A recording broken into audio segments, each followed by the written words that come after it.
रानी दुर्गावती का नाम भारत की उन महानतम वीरांगनाओं की अग्रिम पंक्ति में आता है जिन्होंने मातृभूमि और अपने आत्मसम्मान की रक्षा के लिए अपने प्राणों का बलिदान दे दिया। रानी दुर्गावती कालिंजर के राजा कीरत सिंह की पुत्री और गौंड के राजा दलपत शाह की पत्नी थी। इनका राज्य क्षेत्र दूर दूर तक फैला हुआ था। रानी दुर्गावती बहुत ही कुशल शासिका थी। इनके शासनकाल में प्रजा बहुत सुखी और राज्य की ख्याति दूर दूर तक फैल चुकी थी। इनके राज्य पर न केवल अकबर बल्कि मालवा के शासक बाज बहादुर की भी नज़र थी।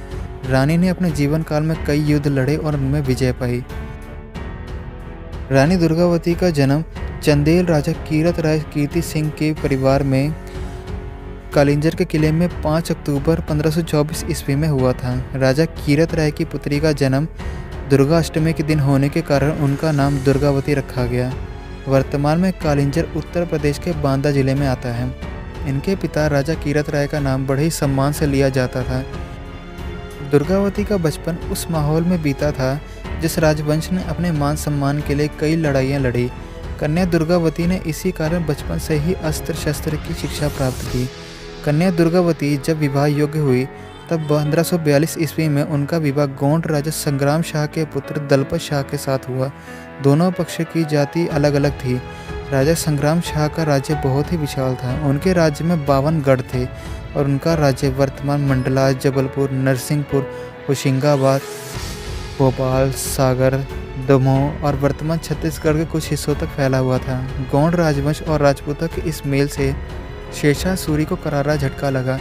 शेरशाह सूरी ने 1545 ईस्वी पर कालिंजर पर हमला किया और बड़ी मुश्किल से कालिंजर के किले को जीतने में सफल भी हो गया, परंतु अचानक हुए बारूद के विस्फोट से वह मारा गया। 1545 ईस्वी में रानी दुर्गावती ने एक पुत्र को जन्म दिया। पुत्र का नाम वीर नारायण रखा गया। 1550 ईस्वी में राजा दलपत शाह की मृत्यु हो गई। इस दुख के समय में रानी को अपने पुत्र वीर नारायण को राजगद्दी पर बैठाकर स्वयं राजकाज की बागडोर संभालनी पड़ी। रानी दुर्गावती की राजधानी सिंघोरगढ़ थी। वर्तमान में जबलपुर दमोह मार्ग पर स्थित ग्राम सिंग्रामपुर में रानी दुर्गावती की प्रतिमा से 6 किलोमीटर दूर स्थित सिंघोरगढ़ का किला बना हुआ है। सिंघोरगढ़ के अतिरिक्त मदन महल का किला और नरसिंहपुर का चौरागढ़ का किला रानी दुर्गावती के राज्य के प्रमुख गढ़ों में से एक थे। रानी का राज्य वर्तमान के जबलपुर, नरसिंहपुर, दमोह, मंडला, होशंगाबाद, छिंदवाड़ा और छत्तीसगढ़ के कुछ हिस्सों तक फैला था।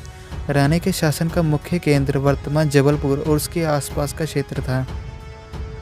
अपने 2 मुख्य सलाहकारों और सेनापतियों आधार सिंह कायस्थ और मान सिंह ठाकुर की सहायता से राज्य को सफलतापूर्वक चला रही थी।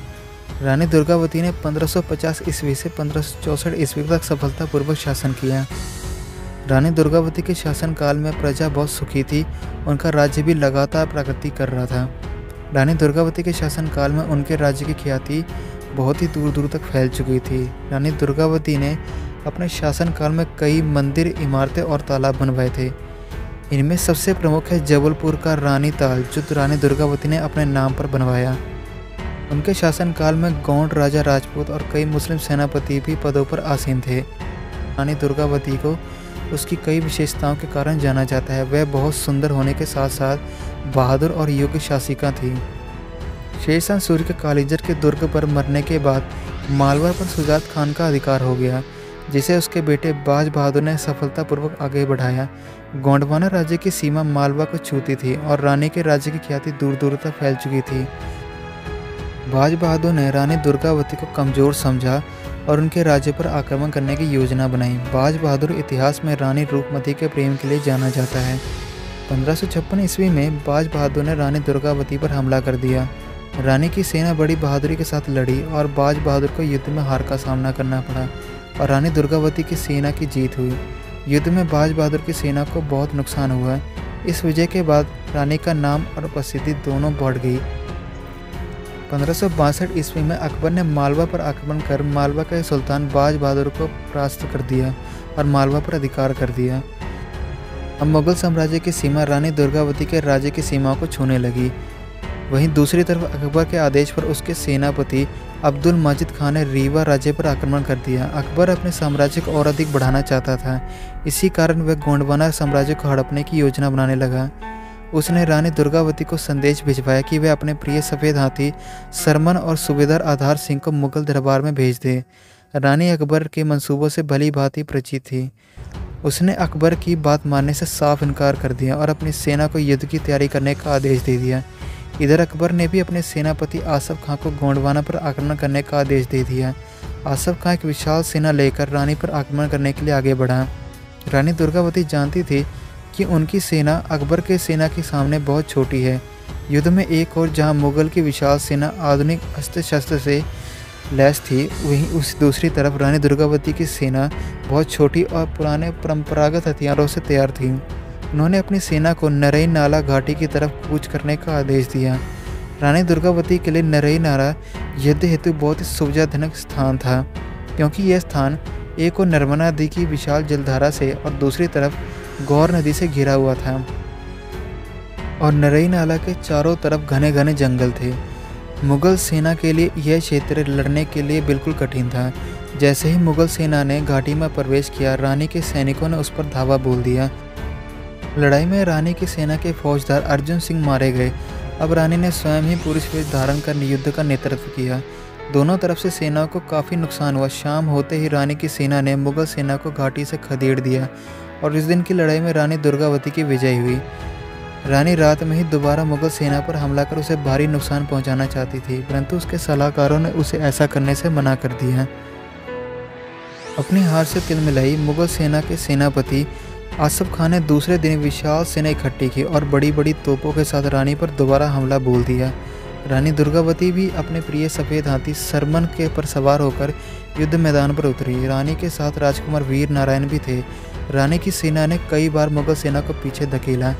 कुंवर वीर नारायण के घायल होने से रानी ने उन्हें युद्ध से बाहर सुरक्षित जगह पर भिजवा दिया।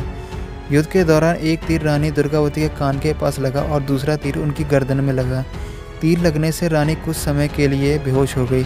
जब पुनः रानी को होश आया तब मुगल सेना हावी हो चुकी थी। रानी के सेनापतियों ने उन्हें युद्ध का मैदान छोड़कर सुरक्षित स्थान पर जाने की सलाह दी, लेकिन रानी ने इस सलाह को दरकिनार रख दिया। अपने आप को चारों तरफ से घिरता देख रानी ने अपने शरीर को शत्रु के हाथों ना लगने की सौगंध खाते हुए अपने मान सम्मान की रक्षा हेतु अपनी तलवार निकाली और स्वयं तलवार खोपकर अपना बलिदान दे दिया और इतिहास में वीरांगना नारी सदा सदा के लिए अमर हो गए। जिस दिन रानी ने अपना बलिदान दिया था वह दिन 24 जून 1564 ईस्वी का था। अब हर प्रतिवर्ष 24 जून को बलिदान दिवस मनाया जाता है। रानी दुर्गावती के बलिदान के बाद कुंवर वीर नारायण चौरागढ़ से मुगलों से युद्ध करते हुए वीरगति को प्राप्त हो गए। अब संपूर्ण गोंडवाना पर मुगलों का आधिपत्य हो गया। कुछ समय के बाद राजा संग्राम शाह के छोटे पुत्र, रानी दुर्गावती के देवर और चांदागढ़ के राजा चंद्र शाह को अकबर ने अपने अधीन गोंडवाना का राजा घोषित कर दिया और बदले में अकबर ने गोंडवाना के 10 गढ़ लिए। रानी दुर्गावती के सम्मान में 1983 में जबलपुर विश्वविद्यालय का नाम बदलकर रानी दुर्गावती विश्वविद्यालय कर दिया गया।